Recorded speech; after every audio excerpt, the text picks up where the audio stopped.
Dr. Muhammad Asri Zainul Abidin selaku Mufti Negeri Perlis di talian Zoom ketika ini. Assalamualaikum Dato', apa khabar? Waalaikumsalam warahmatullahi. Dengar suara saya? Dengar jelas sekali.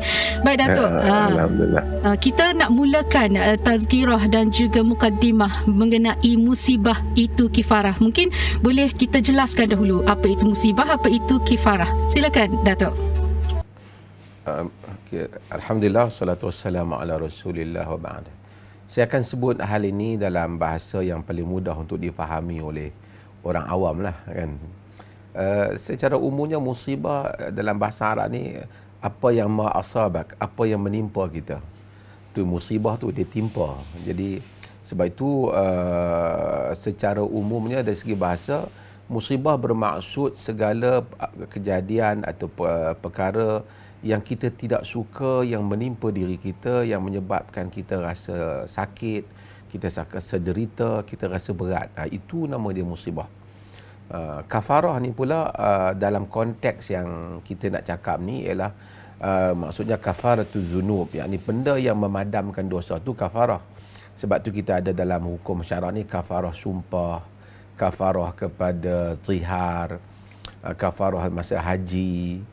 Kafarah ni maksudnya penutup, kita padamkan apa yang telah menjadi kesalahan. Macam orang misalnya melakukan persetubuhan pada bulan Ramadan. Jadi dia ada kafarah, bebas hamba, puasa 2 bulan berturut-turut. Kalau tak mampu, barulah pergi makan 60 orang. Ini kafarah lah. Tapi dalam konteks yang kita cakap ni, kafarah ni bermaksud dia memadamkan dosa. Bila kita kena musibah, sepatutnya yang berlaku ialah dosa kita dipadamkan. Dan itulah antara hikmah berlakunya ujian Allah Subhanahu Wa Taala kepada kita di dalam kehidupan ini. Jadi itu dua bahasa. Musibah bermaksud apa yang menimpa kita dalam perkara yang kita tak suka, sakit, derita, perasaan ataupun fizikal. Sementara kafarah apa yang memadamkan dosa-dosa ataupun apa yang memadamkan kejahatan yang telah kita lakukan. Jadi sesuai dengan topik kita, musibah itu kifarah. Sebenarnya Datuk dah menjawab dah sedikit ya di situ. Dan bila dapat memadamkan dosa tu, kita faham ia akan menyebabkan ada di antara kita diuji lah dengan perkara-perkara yang menyedihkan kita. Tapi kan Datuk, musibah itu kifarah atau sebenarnya isyarat Tuhan marah? Sebab apa tahu? Sebelum ni banyak yang kita dengar ya, kalau bala bencana menimpa adalah kerana tanda-tanda Tuhan marah dan kerana kemaksiatan lah. Ada yang kata kerana kelalaian manusia itu sendiri dan macam-macam lah yang kita terima disebabkan itu ini. Contohnya bila banjir berlaku disebabkan kesilapan kita. Ada saya dengar tazkirah tu kan Datuk, dia kata ni sebab tak sembahyang subuh lah ni. Contohlah kan, apa kaitannya musibah dengan kelalaian atau kemaksiatan yang dilakukan oleh manusia Datuk? Pertama kita kena mengetahui ataupun kena menerima hakikat dunia yang kita hidup ini ialah dunia yang sementara, dan di dalam dunia ini ialah Allah akan menguji kita dengan berbagai-bagai ujian. Maksudnya tak ada orang yang hidup dalam dunia ni dia tak ada apa pun yang menimpa dia. Dia sama apa ujian pun tak mungkin. Memang Allah jadikan dunia tempat ujian, dengan ujian itu dia akan membawa kita pulang kepadanya nanti. Dengan ujian itu juga dia akan mengangkat darjat dia, dengan ujian itu juga dia akan memadamkan dosa, seperti yang mana kita semua tahu. Cumanya saya nak bagi tahu ialah idea bahawasanya hidup tanpa ada sebarang ujian dan musibah ialah idea yang sonsang, yang tak benar. Tak ada raja ke maharaja ke, dia tetap ada musibah yang akan menimpa dia. Ini adalah perkara normal. Cuma kita nak tahu jenis-jenis musibah yang menimpa kita itu. Ada kala musibah itu menimpa kita disebabkan kerana kita ni tersilap di dalam peraturan alam. Ada kan, kita makan ubat tak kena umpamanya kan, ataupun kita tersalah buat bukan kita sengaja, atau bukan kerana kita nak buat dosa, tapi kita tersalah, ilmu kita kurang dalam hal itu. Patut pasang begini, kita pasang begini, ada jadi penyakit pada kita umpamanya. Ada juga musibah disebab itu. Ada musibah yang memang macam saya kata tadi, Allah memang uji manusia ni dengan berbagai-bagai ujian. Kerana Quran kata ahasiban nas an yutraku ay yaqulu amanna wa hum la yuftanun. Allah kata, adakah manusia menyangka bahawasanya kami akan membiarkan mereka menyatakan kami beriman, yakni aku beriman, kami beriman, wahum la yuftanun, sedangkan mereka tak diuji. Mereka mesti diuji. Ini normal dalam kehidupan manusia, ini akan kena uji. Ada ujian yang memang Allah kenakan, kerana ujian ni macam ni. Ada ujian musibah yang bersifat am, semua orang kena, macam banjir habis kena, masjid, surau, gereja, kuil, semua kena. Itu bersifat am. Ada musibah yang bersifat khusus, dia kena untuk kita je. Macam terpilih musibah tu. So kita nak kena tengok musibah yang mana yang menimpa tu, dan semuanya seperti kategori-kategori yang saya sebutkan ini. Yang berikutnya tadi, untuk kita, ada musibah yang Allah kenakan pada kita supaya kita bertaubat kepadanya. Kan? Musibah yang kena supaya kita tengok, kita tahu, kita insaf.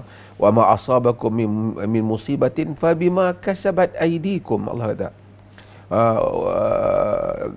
Tidak menimpa kamu daripada musibah yang kena kamu tu, melainkan disebabkan oleh tangan-tangan kamu sendiri. Wa ya'fu an kathir, dan Allah ampun banyak benda. Allah ini dalam surah Asy-Syura. So kalau ikut dosa kita, tiap hari kita kena musibah macam-macam. Kan, kita memang setiap hari buat dosa. Tapi tapi Allah Subhanahu Wa Taala telah kenakan sebahagian, dia tak kenakan sebahagian, tapi sebagai peringatan kepada kita supaya kita kembali kepadanya. Ada musibah yang memang Allah kenakan sebagai balasan Tuhan kepada kita di atas kezaliman yang telah dilakukan.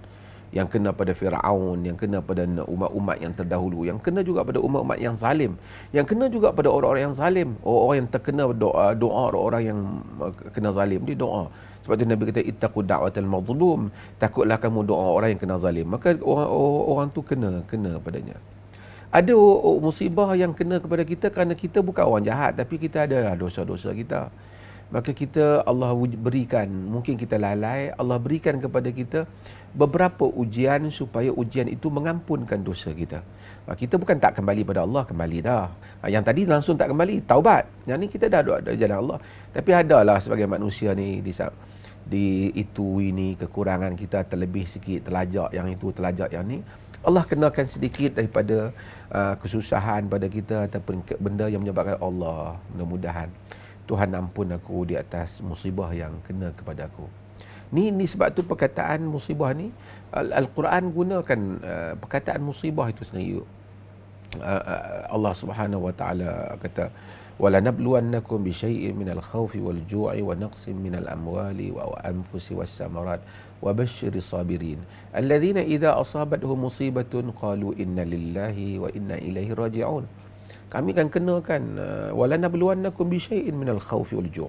Kami akan benar-benar mengenakan kepada kamu sedikit daripada lapar, takut, lapar, kekurangan harta benda, buah-buahan, nyawa. Berikanlah khabar gembira pada orang yang sabar. Siapa orang yang sabar? Allah kata alladzina idza asabathum musibatun. Orang-orang yang apabila menimpa mereka musibah. Itu musibah tu. Qalu inna lillahi wa inna ilaihi raji'un. Mereka menyatakan kita ni daripada Allah, kepada Allah kita kembali. Bukan orang mati saja. Apa saja musibah, dia remind us. Dia remind us untuk kita ingat, kita kembali ingat, oh ni Allah ingatkan kita. Allah ingatkan kita. Bila harta kurang sikit, Allah ingatkan kita supaya banyak lagi doa kepada dia, supaya kembali kita daripada Allah. Kita akan kembali kepada, kita akan ingat ini bukan tempat kekal kita. Dunia memang tidak adil. Kehidupan yang sebenar menanti kita. Kalau kita sabar, dia menanti kita dengan habuannya. Dan ini adalah perkara-perkara yang diajar oleh Nabi SAW. Dan Nabi SAW sebut, itu yang Nabi sebut, ajaban li amril muslim, ajaban li amri mu'min, inna amrahu kullahu khairan. Kullahu khair. Ajib, pelik kalau tengok urusan orang mukmin ni. Inna amrahu kullahu khairun. Semua urusan orang mukmin ni baik. Maksudnya in asabathu sarra syakar. Jika menimpa dia benda-benda yang menyukarkan, dia bersyukur. Wa in asabathu dharra sabar fakana khairul lah. Jika menimpa dia benda-benda yang memudaratkan, dia akan sabar, itu baik untuk dia. So orang mukmin macam tu, dia tahu dunia macam ni berjalan. So kita menerima hakikat tu ya. Dengan sabar dan juga fikir secara hikmah juga. Tadi Datuk menjelaskan bahawa musibah ni dia ada banyak kategori lah ya. Musibah kerana mungkin kesilapan kita sendiri dengan peraturan alam kan. Musibah supaya kita kembali untuk bertaubat. Musibah mungkin kerana kezaliman manusia itu sendiri. Musibah itu mungkin kerana Allah selitkan sedikit kesusahan tu untuk menghapuskan dosa kita, dan juga musibah tu mendidik kita untuk terus bersabar dan berhusnuzon dengan Allah. Baik Datuk, kita tahu alam menangis, banjir berlaku dan ianya telah memusnahkan banyak kehidupan manusia ya, kehilangan harta benda dan sebagainya. Apa peranan kita sebagai mangsa banjir ataupun orang yang diuji susah lah, tak kira lah banjir, kebakaran dan sebagainya, kehilangan orang tersayang, dan juga apa peranan mereka yang tak diuji susah ni? Ya, terima kasih. Pertama kita kena tahu bahawasanya alam ini berjalan dengan demikian. Banjir, panas, kering, kekurangan harta, semua ni memang ada dalam alam ni.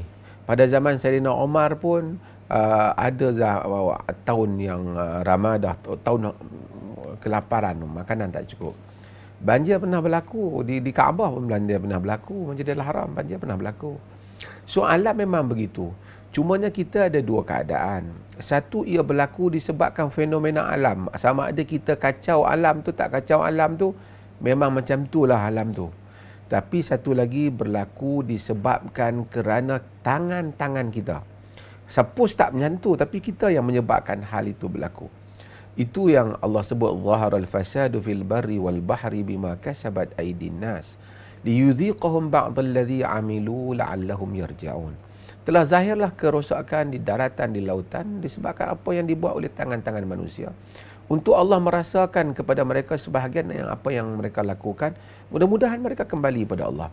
So kita apabila berlaku, kita correct, berlaku koreksi pada diri kita. Pemerintah umpamanya yang koreksi perancangan yang telah mereka buat. Orang-orang yang terlibat di dalam melakukan pengurusan alam, hutan dan seumpama juga koreksi diri. Kita juga koreksi diri. Kadang-kadang kita buang sampah, tersumbat longkang, kita rosakkan alam. Sebagian pengguna, kita mesti lakukan koreksi diri. Itu untuk peringkat musibah. Dan kita beristighfar kepada Allah Subhanahu Wa Taala di samping kita sebut inna lillahi wa inna ilaihi raji'un tadi. Dan kita berdoa, Allahumma akhlifni khairan, Allah ma'jurni fi musibati wa akhlif li khairan minha, seperti mana yang disebut dalam hadis Ummu Salamah, ya Allah beri pahala atas musibah yang menimpa aku dan gantikan yang lebih baik kepada aku. Kita juga beristighfar pada Allah di atas kekurangan dan kesilapan yang kita lakukan, yang mungkin kita perasan dan yang mungkin kita tak perasan, yang menyebabkan musibah ini menimpa kita. Bagi yang tidak kena kepada mereka musibah, bagi yang tak kena kepada mereka musibah, kita lihat orang kena musibah, kita bersyukur kepada Allah kerana kita selamat, tapi kita berdoa kepada Allah agar Allah melindungkan kita daripada musibah, dan kita melaksanakan tanggungjawab kita dengan memberikan bantuan dan pertolongan kepada orang-orang yang telah dikenakan musibah. Itu tanggungjawab kita. Dan bagi mereka yang mengetahui kesalahan-kesalahan dan kemungkaran yang menyebabkan musibah itu telah menimpa manusia, dia hendaklah memberikan amaran kepada dirinya, kepada kaum keluarganya dan juga kepada pihak yang telah melakukan kemungkaran dan kerosakan di muka bumi, sehingga hal itu telah menzalimi atau telah menyebabkan ditimpanya musibah pada orang lain. Okey Datuk, saya ingin memetik kenyataan Datuk melalui berita harian semalam ya, tajuknya agak jelas di situ ya, mungkin dah jadi viral juga ya, tebang hutan hingga binasa, kehidupan rakyat dilaknat Allah. Jadi saya nak tahu sebenarnya apakah message yang ingin disampaikan oleh Datuk, memandangkan kita tahu setiap kali musim tengkujuh memang banjir sudah kita dah jangka dah akan berlaku kan, tapi ataupun adakah ia adalah satu bentuk teguran ataupun peringatan bahawa manusia telah mengundang bencana itu sendiri dan menyebabkan ketidakseimbangan ekosistem hutan dan sekaligus menyebabkan banjir luar biasa itu berlaku? Komen Datuk. Terima kasih. Tadi saya dah sebut, kalaulah banjir itu berlaku memang macam tu lah dia akan berlaku. Tak adalah sebab kena tangan manusia dia berlaku. So kita tak ada, kita terimalah fenomena alam itu. Tetapi jika ia berlaku disebabkan tangan-tangan kita, maka kita menanggung kesalahan dan dosa bagi mereka yang telah menyebabkan hal itu berlaku sehingga menyusah dan memberikan bebanan kepada orang lain. Saya sebut di dalam artikel itu tentang apa yang Nabi SAW nyatakan dalam hadis yang diriwayatkan oleh Abu Dawud, iaitu man qata'a sitratan sawwaballahu ra'sahu finnar. Sesiapa yang memotong pokok bidara, Allah celup ataupun Allah tekan kepala dia di dalam neraka. Jadi ulama-ulama bahas kenapa Nabi marah orang, Nabi bagi amaran ini kepada orang yang potong pokok bidara. Menjadi dosa besar bila Nabi kata masuk neraka itu. Artinya Nabi bukan gempak. Memang betul lah bila Nabi bagi tahu. Maka kata kerana pokok itu rendang, dia mudah hidup di padang pasir, dia menjadi tempat pelindungan manusia yang bermusafir dan haiwan juga. Apabila satu orang tu potong pokok tu tanpa memikirkan tentang hal musafir, tanpa ada satu alasan yang benar, sehingga orang yang musafir kepanasan, orang tak dapat manfaat daripada pokok itu, Allah celup dalam neraka. Tanda dia satu orang yang memang hati kering, orang kata tak ada satu perasaan dia, hanya fikir diri dia saja. Maka saya katakan, bagaimana jika sekiranya orang yang menebang balak, menebang hutan, sehingga bukan saja orang tak tempat pelindungan masa musafir hilang, rumah yang menjadi pelindungan setiap hari hilang, masjid hilang, sekolah hilang, hancur semua. Kerana kalau itulah hasil daripada tangan-tangan yang pembuat, yang mereka yang memotong hutan secara wewenang tanpa mengikut peraturan yang sepatutnya, dalam keadaan dia tahu kesannya itu memberikan kesan yang buruk kepada ekosistem alam, maka dia lebih layak untuk mendapat amaran daripada hadis yang Nabi SAW sebut itu, iaitu dicelup kepalanya dalam neraka. Dan saya sebut juga bahawasanya Nabi SAW bagi tahu, ittaqul la'anain, takutlah kamu kepada dua yang dilaknat. Sahabat tanya, wa man la'anan ya Rasulullah? Siapa yang dua yang dilaknat itu? Nabi kata, alladhi yatakhalla fi tariqin nas au fi dhillihim. Orang yang buang air pada jalan manusia, buang air besar ni, ataupun pada tempat teduh mereka. Kenapa? Nanti orang yang nak berteduh tengok-tengok ada najis, terganggu dia.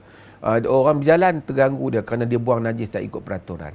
Sekarang apabila orang tebang tak ikut peraturan ni, dia telah buang tadi, kaum tu tak dapat menggunakan tempat pelindungan kerana dia buang najis. Sekarang ni dengan cara dia tebang tu, tempat pelindungan memang tak ada, bahkan segala najis, kotoran, sampah bukan ada di tempat berteduh masa musafir, masuk dalam rumah orang yang orang duduk hidup seharian, sekolah, masuk ke masjid, masuk ke rumah-rumah ibadat orang lain dan berbagai-bagai lagi. Kerana itu, maka dengan itu dua hadis ni memang menunjukkan ia adalah termasuk dalam dosa besar orang yang mencemar alam sekitar. Kalau mencemar alam sekitar dengan kadar tu pun Nabi telah bagi amaran yang dahsyat. Bagaimana dengan orang yang mencemar sehingga menyebabkan hal ini? Jika kejadian itu sebahagian tempat itu berlaku disebabkan tangan-tangan yang menebang hutan tanpa mengikut peraturan. Walaupun contoh yang diberikan itu pokok bidara, dia tak maksudnya hadis itu tidak menyebutlah pokok-pokok lain ya, Datuk, sebab saya terbaca jugalah, sebab isu ni dah jadi viral. Ada yang kata tapi kat situ kata pokok bidara, bukan pokok-pokok lain. Apa komen Datuk? Itu mungkin orang yang dia tak faham maqasid ataupun dia faham literally. Kenapa pokok bidara itu menyebabkan ulama berbincang? Kerana pokok itu rendang ataupun dia lebat ataupun keupayaan dia untuk hidup di padang pasir itu membolehkan orang lain mendapatkan perlindungan. Itu tujuan. Maksudnya bukan Nabi nak pokok bidara tu, Nabi nak perlindungan tu. Pokok tu boleh protect. Maksudnya pokok tu boleh bagikan, boleh memayungi orang yang panas dan seumpamanya. Nabi pilih pokok tu kemungkinan kerana pokok tu di segi keupayaan hidupnya kuat. Jadi kalau awak potong pokok tu, pokok lain tu mungkin samalah juga, tapi pokok lain tu mungkin tidak hidup dengan sekuat, sekukuh itu. Macam itulah kita pokok-pokok yang kuat di hutan tu. Kalau dia potong pokok kecil-kecil tu, yang mana pokok tu memanglah taklah bagi menyebabkan kepada runtuhnya tanah dan seumpamanya, no issue lah. Tapi kalau dia potong pokok-pokok dengan cara tak berperaturan, yang utama sehingga menyebabkan manusia hilang tempat tinggal dan seumpamanya. Samalah apa yang dimaksudkan dengan pokok bidara itu. Iaitu kita melihat kepada kesan daripada pemotongan itu. Itu yang Nabi larang. Kesannya apa? Orang hilang tempat berlindung, berteduh. Ya. Okey. Ya. Baik Datuk, mungkin Datuk boleh kongsi sedikit. Datuk terlibat juga dalam misi bantuan banjir baru-baru ini. Apa yang Datuk lihat dan boleh kita kongsikan kepada pendengar dan juga nak beri semangat sedikitlah supaya mangsa banjir pun bangkit kembali untuk menempuhi ujian mendatang. Memang kat dunia ni memang ujian tak akan henti sampai ke akhirnya. Jadi apa nasihat Datuk kepada mereka yang diuji dan juga menjadi panduan hidup kita lah untuk mendepani segala ujian? Ya, saya tahu berat mata memandang, berat lagi bau memikul. Saya pergi dan saya lihat rumah-rumah dan pun saya pun masuk, bawa sahabat-sahabat dan bawa bantuan. Saya tahu kita pun kadang-kadang saya ambil contohlah, kalau rumah kita dimasuki kotoran, debu yang begitu banyak satu hari, pun kita dah pening. Pindah rumah pun kita dah letih dah. Pindah rumah bagaimana, bukan rumah rosak, nak kena pindah rumah. Macam mana orang yang harta dalam rumah dia rosak dan seumpamanya. Dalam keadaan kita terkena musibah itu memanglah berat. Sebab tu Nabi kata innamas sabru 'inda sadmatil ula. Kata sabar itu pada hentakan yang pertama. Hentakan yang pertama itu memang teruk. Tetapi apa yang ada di hadapan kita sebagai manusia? Kejadian sudah berlaku. Kita komen tentang Tuhan itu bukan penyelesaian, bahkan itu mengundang dosa kita sahaja. Kita cuba belajar untuk redha dalam keadaan ini dan kita percaya bahawa hari demi hari akan berjalan. Kehidupan akan kembali. Berapa banyak musibah yang telah kita lalui dalam dunia ini. Pada hari ia terkena rasanya berban sangat, macam dah tak keluar kita daripada musibah itu. Kemudian dia keluar dan kehidupan bergerak. Dan semuanya ini memberikan ingatan pada kita bahawasanya kalau kita sabar dengan kita mengharapkan pahala Allah, musibah itu tak pergi dengan sia-sia. Tapi kalau kita rasa, kita mungkin boleh komen, protes kepada orang yang buat salah, itu normal. Tapi ini soal kita dengan Tuhan. Daripada dalam jantung hati kita, hendaklah kita simpan bahawasanya aku redha denganmu wahai Tuhan. Aku redha. Tak manusia yang buat salah ke apa semua, tak apalah, kita bagi pandangan kita, kita lontarkan juga pendapat kita. Tetapi apa yang berlaku, kita dengan Allah kita redha. Jika tidak, semua musibah ni akan pergi dengan dia membawa kepada musibah di dunia, dia membawa kepada kita musibah di akhirat. Tapi jika ia datang, dia membawa musibah pada kita di dunia, kita sabar dan seumpamanya, insya-Allah dia akan memberikan ganjaran yang besar di akhirat. Tapi saya tengok kebanyakan orang saya pergi semuanya masih mengucapkan apa khabar. Saya tanya alhamdulillah, Allah uji sedikit. Amazing, maksudnya mengagumkan jika saya tengok. Subhanallah, belum tentu semua orang mampu dalam keadaan itu. Ramai orang masih lagi menyebut Allah dan masih lagi menyatakan Allah uji sedikit.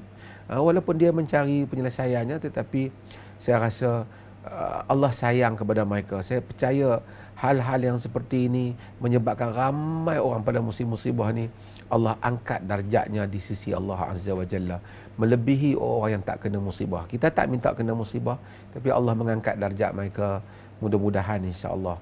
Dan kita juga mesti merenung pada yang belum kena ni, bahawasanya apa yang kena pada orang lain boleh juga kena pada kita. Dan apabila kita kena melatih jiwa yang Nabi kata sesungguhnya kesabaran itu pada hentakan yang pertama. Macam mana hentakan yang pertama datang tu, ketika itu manusia sabar. Raditu billahi rabba, aku redha Allah sebagai Tuhan. Bukan mudah untuk dilakukan hal itu. Nak ceramah memang senang, nak cakap memang mudah, tapi untuk menyimpan hal itu dalam dada kita, ia tidak semudah yang kita cakapkan. Mudah-mudahan Allah mengangkat darjat orang-orang yang terkena musibah. Jadi hentakan pertama tu sebenarnya mahal Kita kena bersiap sedia juga untuk menunjukkan kita ni tenang dan sabar serta redha dengan ketentuannya. Baiklah Datuk, sedikit saja mungkin ringkas tip-tip untuk kita mendepani musibah sekiranya berlaku selepas ini sebagai panduan hidup kita sebagai seorang manusia, Datuk. Saya lah sebut diri saya, nak sebut dia pandai lah kan, tapi nak supaya kita kongsikan. kita pertama kena menerima satu hakikat. Dunia ini, walaupun kita tahu dunia sentiasa duduk dalam kepala kita, dunia ini sementara, aku di sini sementara, macam-macam ujian memang ada di sini, sementara nak tamat hari kita hidup di dunia ini, nak berpindah pada tempat yang lebih baik, mudah-mudahan, iaitu pada di sisi Allah, di syurganya. Kalau itu ada pada kita, mudah-mudahan banyak benda yang menimpa, walaupun kita sedih, kita sentiasa akan ingat tempat kembali kita. Sebab tu Allah ajar tadi, apabila timpa musibah, inna lillahi wa inna ilaihi raji'un. Kita daripada Allah, kepadanya kita kembali. Kita kena install hal itu sentiasa dalam ingatan kita, bahwasanya inilah tempat ujian yang mana kita akan bertemu Allah selepas membawa segala ujian ini semua. Baik, kena install ya sebagai peringatan juga untuk kita di dunia ini. Baiklah, terima kasih Datuk kerana sudi bersama kami dalam program Nota Rohani kali ini. Semoga panduan tazkirah, pesanan dan juga teguran Datuk tadi dapat menjadi peringatan jugalah kepada kita untuk kita aplikasi dalam kehidupan kita. Terima kasih Datuk. Assalamualaikum. Waalaikumsalam warahmatullahi wabarakatuh. Terima kasih. Itu dia Profesor Madya Datuk Arif